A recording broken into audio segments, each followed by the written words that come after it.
होते हुए भूख मांगने नहीं गए। ये ममता बनर्जी खुद कह रहे हैं कि हम गठबंधन करके चुनाव लड़ेंगे।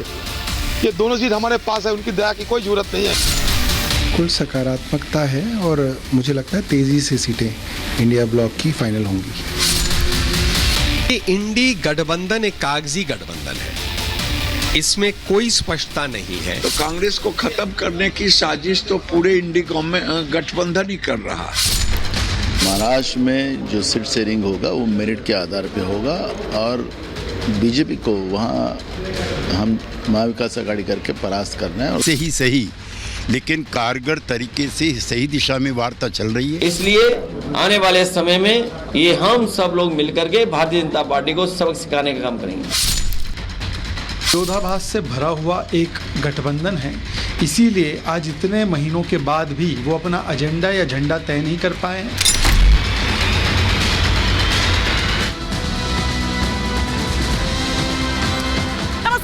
आपके साथ हिमानी नैथानी। शाम के 5 बजने को है और हम लेकर हाजिर है अपनी खास पेशकश 5 का प्रहार, जिसमें आज मैं बात कर रही हूं INDIA गठबंधन के सीट शेयरिंग फॉर्मूले की, जिसका कोई फॉर्मूला अब तक निकल नहीं पाया है। डेडलाइन जा चुकी है, नया साल आ चुका है, तारीख बदल चुकी है, महीना बदल चुका है, दूसरी तरफ उम्मीदवार किए जा रहे हैं तय, और यहां यह पता ही नहीं है कि कौन कितनी सीटों पर चुनाव लड़ रहा है। जाने कब पता चलेगा। गठबंधन तो 24 के लिए ही बना था, अब 29 की अगर तैयारी कर रहा है ये गठबंधन तो पता नहीं, लेकिन बैठकें जारी है। बैठकें सिर्फ हो रही है, उन बैठकों में से कुछ निकलकर नहीं आ रहा है। बिहार से लेकर बंगाल तक दंगल मचा हुआ है। कोई किसी को आंखें दिखा रहा है तो कोई किसी को अपनी हैसियत बता रहा है। उधर कांग्रेस एक तरफ INDIA गठबंधन के साथ मिलकर चुनाव लड़ रही है और दूसरी तरफ लोकसभा सीटों पर संयोजकों की नियुक्ति भी करने में जुट गई है। मतलब देश की कुल 543 लोकसभा सीटों में से कांग्रेस ने 539 सीटों पर संयोजक के नामों का ऐलान कर दिया है, जबकि बाकी 4 सीटों पर जल्द ही घोषणा करने की बात भी कह रही है। कांग्रेस ने संयोजकों की नियुक्ति ऐसे वक्त में की है जब इंडिया गठबंधन के सहयोगी दल जो साथ में सीट शेयरिंग पर बातचीत चल रही है। रविवार को हमने कल देखा कि किस तरह से आम आदमी पार्टी और कांग्रेस के बीच में चल रही थी, आज महाराष्ट्र को लेकर। ऐसे में सवाल ये उठता है कि कांग्रेस ने तकरीबन सभी सीटों पर पर्यवेक्षकों के नामों का ऐलान करके क्या जो क्षत्रप है उन पर एक प्रेशर टैक्टिक्स, एक प्रेशर पॉलिटिक्स का दांव चला है? और अगर ये चला है तो फिर ये कितना चल पाएगा? इसके पीछे कोई और रणनीति है क्या? क्योंकि कांग्रेस ने उन सीटों पर भी संयोजक नियुक्त किए हैं जहां पर सहयोगी दलों को चुनाव लड़ना है। अब ये देखना होगा कि क्या वाकई कांग्रेस सहयोगी दलों पर यह प्रेशर बना पाएगी।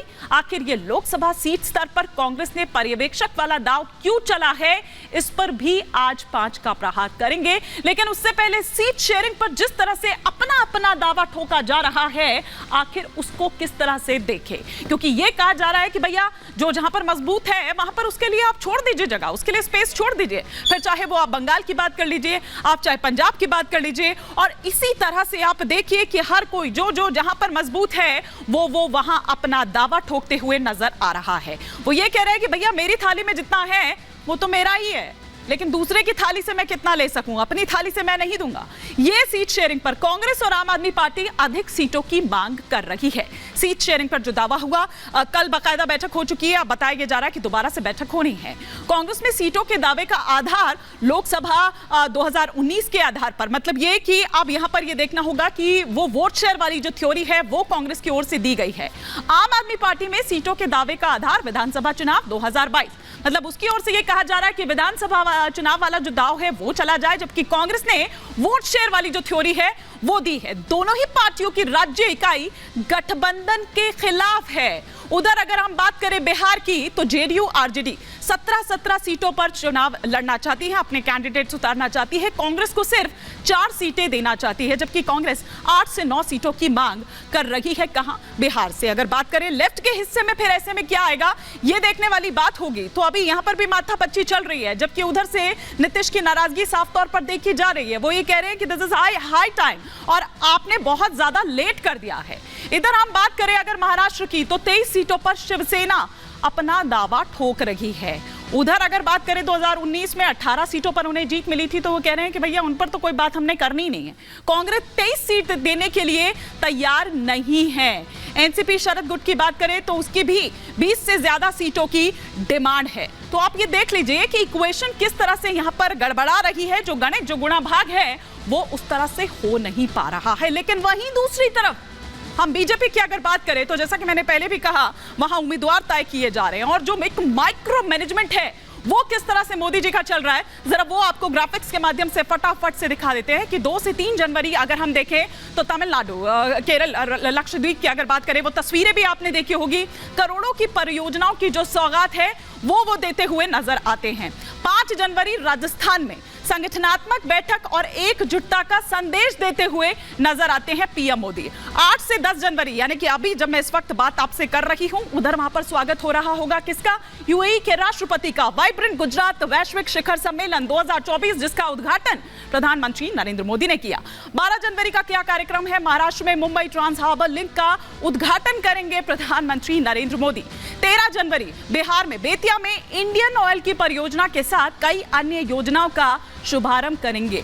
साथ ही साथ 22 जनवरी उत्तर प्रदेश की बात करें तो अयोध्या में राम मंदिर का उद्घाटन करेंगे। वो प्राण प्रतिष्ठा के लिए प्रधानमंत्री नरेंद्र मोदी जाएंगे। तो कुछ इस तरह से पूरा जो कार्यक्रम, वो माइक्रो मैनेजमेंट जो है वो हमने आपको दिखाया। अब कुछ सवाल खड़े होते हैं, एक एक कर वो तमाम सवाल आपके टेलीविजन स्क्रीन पर। जो पहला सवाल आ रहा है 5 का प्रहार का, वो ये कि बिहार, दिल्ली, पंजाब के बाद क्या महाराष्ट्र पर फंस गया है पेच? दूसरा सवाल जो आपकी स्क्रीन पर आ रहा है वो ये कि सीट शेयरिंग का फॉर्मूला सुलझ गया या फिर और उलझ गया?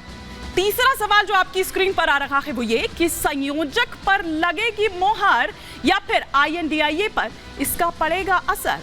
चौथा सवाल जो इस वक्त आपकी स्क्रीन पर चेंज हो रहा है वो ये कि आया नया साल, INDIA में बढ़ा बवाल। पांचवा और अंतिम सवाल जो इस वक्त आपके टेलीविजन स्क्रीन पर आ रहा है वो ये कि न्याय यात्रा से पहले सीटों का फॉर्मूला क्या वाकई निकल पाएगा? ये देखने वाली बात होगी। ये वो तमाम सवाल हैं जिनके इर्द गिर्द आज हमारी चर्चा रहने वाली है। कई खास मेहमान जुड़ेंगे, लेकिन उससे पहले आपको दिखाती हूं एक रिपोर्ट।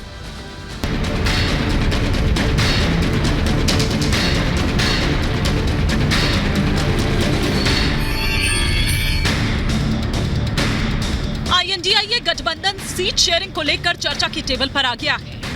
जो अब टोपी ट्रांसफर का खेल एक दूसरे के साथ चल रहा था, वो अब जवाब देने की ओर बढ़ रहा है।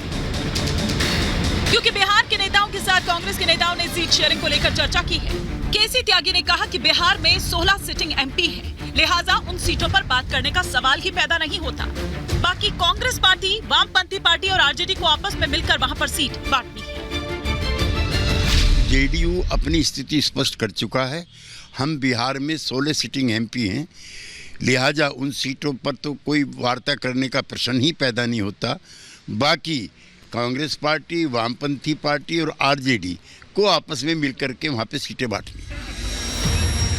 इधर सीट शेयरिंग की कवायद के बीच अखिलेश यादव ने खुलकर कहा कि समर्थन तभी करेंगे जब सीटों के बंटवारे का फॉर्मूला साफ होगा। इन सब के बीच बीजेपी पलटवार हो गई है। बीजेपी नेता नलिन कोहली ने कहा कि INDIA गठबंधन कागजी गठबंधन है, इसमें कोई स्पष्टता नहीं है। ये इंडी गठबंधन एक कागजी गठबंधन है, इसमें कोई स्पष्टता नहीं है कि कौन इनका नेता है, क्या इनका एजेंडा है, कहां इनका दफ्तर है, क्या चुनाव चिन्ह है, ऐसा कुछ नहीं है। ये अलग अलग राजनीतिक दल कभी कभी चाय पे मिलते हैं। वैसे कांग्रेस राज्यों में अपनी खोई हुई सियासी जमीन तलाश रही है, पर साथ खड़े सियासी दल अपनी ताकत के हिसाब से सीटों की डिमांड रख रहे हैं। चाहे महाराष्ट्र की बात हो या फिर बंगाल या दिल्ली या पंजाब, हर राज्य में क्षेत्रीय दल अपनी ताकत दिखा रहे हैं। सीटों के बंटवारे का फॉर्मूला क्या होगा, इसके लिए लगता है कि अभी और इंतजार करना होगा। लेकिन उससे पहले ही बंगाल में INDIA गठबंधन के साथियों की तरफ से बयानबाजियों ने तनाव बढ़ा दिया है।